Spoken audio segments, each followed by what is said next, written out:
ఇళ్లలోకి నీళ్లు దూరాయి కాబట్టి ఇళ్లలో నీళ్లు వచ్చాయి కాబట్టి పబ్లిసిటీ అని చెప్తూ కలెక్టర్ కార్యాలయంలో నేను మాడుకుంటున్నాను.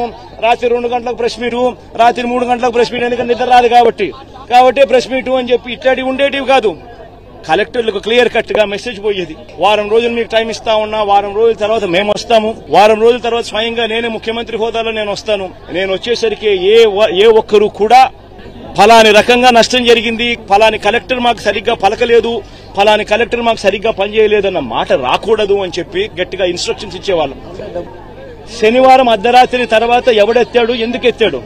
చంద్రబాబు నాయుడు గారి అది ఎత్తకపోయినంటే చంద్రబాబు నాయుడు గారి ఇల్లు మునిగేది. ఒక రాజకీయ పార్టీ ముసుగులు నేరస్తులు చేసే దౌర్జన్యం, అరాచకాలు, ఈ అరాచకాలు ఈ రాష్ట్రంలో జరగవు. అలాంటి అరాచకాలు చేసే వ్యక్తుల్ని ఎట్టి పరిస్థితుల్లో ఉపేక్షించాం. ఆ విషయం మీద గుర్తుపెట్టుకోవాల్సిన అవసరం ఉంది.